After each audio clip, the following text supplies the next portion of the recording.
Jimmie Ward went on IG Live last night. I don't have Instagram, so I missed it like a boomer. Jose saw it. Apparently he shouted me out, but he said a bunch of stuff. Like, can you tell people what he said? Yeah. Mostly about me. He said Brandon Graham on the Eagles. Sorry. That just okay, let me start this over. Oh shoot. Yeah, let me start this over. So Jimmie Ward went on IG Live last night and said a bunch of stuff. I didn't see it because I'm not on Instagram and I'm 35. Too old. You in your 20s understand how to use these social media platforms. Please tell the good people what he said.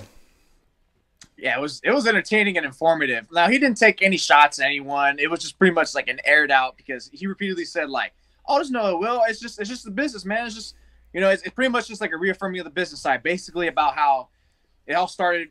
He really goes in depth. He talked about 2019, about how 2019 was similar to this year in terms of, yeah, I got hurt beginning of the year, and then I lost my safety spot. 2019, T. Moore. 2022, you know, Deshaun Gibson. Except this time, you know, Deshaun Gibson didn't get hurt like Tavarius Moore. True. So eventually, like, I was relegated to nickel. True. So pretty much he knew about that. And then, you know, he comes back out, he plays. And he said he was actually at a low point when he came back and injured on the very first play against Carolina. He said, I had no tears to shed. He really felt low. He felt defeated, and, you know, rightfully so. I don't blame him. But then, like, yeah, after the Chiefs game where he's getting dusted and beat, he's like, man, I'm getting, like, you know, cooked out here. So he was feeling demoralized from that. And he's like, he's like, I'm a good nickel, but not like an indefinite nickel. So that's where he goes, and he goes into Kyle Shanahan's office talking about, like, hey, Kyle, can I be switched over to safety? And, you know, that's when Kyle hits him with do you want to ride the bench? And before that, he sets this up saying, like, I'm not going to go up to my DB coach, and I'm not going to go up to D'Amico because I know that's over their heads in terms of who starts. So pretty much, like, everyone who starts on the defensive side, and I've been saying it for years, it's like, no, D'Amico might have some fingertips, some fingerprints, but ultimately Kyle plays the role in terms of who he wants to be out there, even on defense, that he doesn't call. So that's why he goes to Kyle first, because, you know, it's Kyle's decision to play Jimmie at nickel instead of playing at safety over to Sean Gibson or Talanoa Funga. So he goes off on that. And then, of course, he teeters about, like, Grant. But ultimately, he goes on about he kind of tips his hat a little bit, or gives a little glimpse of his free agent look. He's just like, you know, the Niners, you know, there ain't no bridges burned. You know, everything's still, you know, I'm always open, welcome, come back. But, hey, like, he did emphasize NFC West teams. He's like, you know, the Cardinals, the Rams, the Seahawks have seen me. And then he mentions, like, yeah, Houston, yeah, sure, because of D'Amico. And then the Raiders. Can you imagine Jimmie Ward on the Seahawks?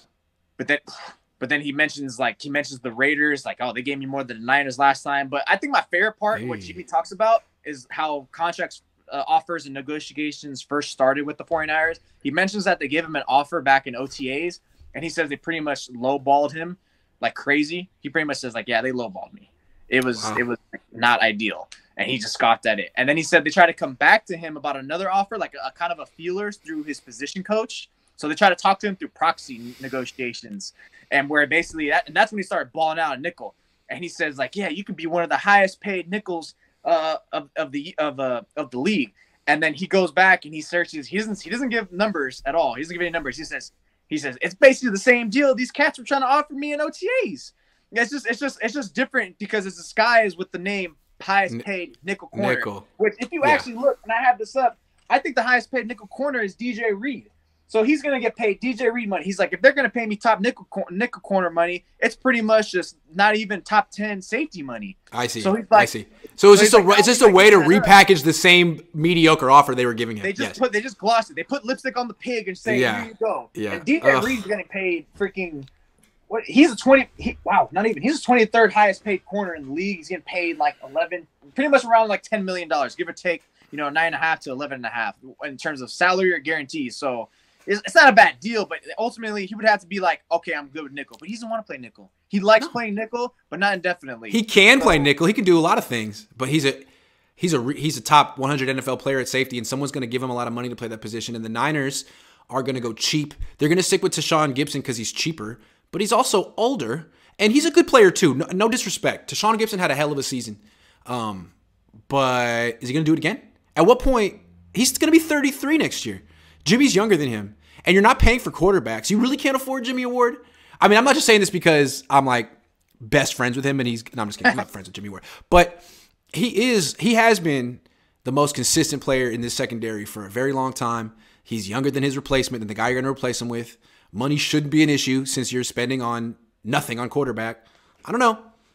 Good for Tashawn. Can he do it again? He's 33. I want to know. And if not, are you going to draft a safety? Like, what's the plan? Is it just Tashawn? Because this whole year, if anything happened with him, you could always put Jimmie back there. What is the plan if he just becomes a 33-year-old DB? I don't know.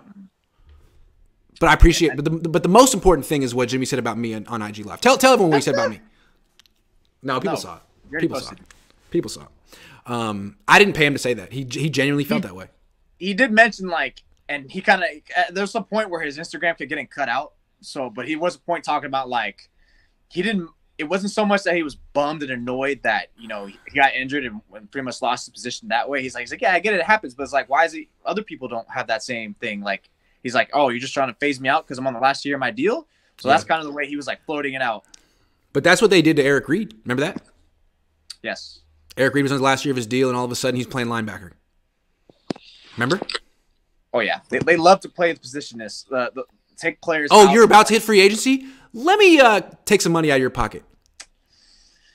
Yeah. And it's like, well, I don't know why they're doing it. Maybe they're thinking, well, if we lower his value, we'll have a better chance of re-signing him. Like, what a generous thing to do to your longest tenured player. Thank you, Parag and John and Kyle. I really do think Jimmie would have been a Pro Bowl caliber. Not a pro. He is a pro, but I think he would have been to the Pro Bowl if he actually didn't get hurt twice and stayed onto the safety division. I think he's a Pro Bowl caliber player too, but he's never made it.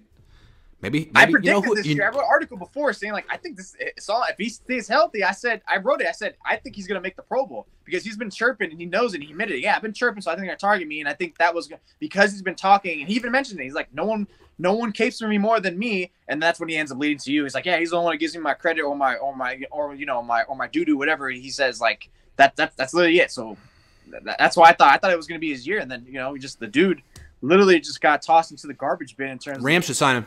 Rams should sign him. They need a safety. They need a guy who could tackle in the open field. A guy like Debo. Rams should sign Jimmie Ward. I'll tell you that right now. He might. Any team that has to face the Niners should sign Jimmie Ward.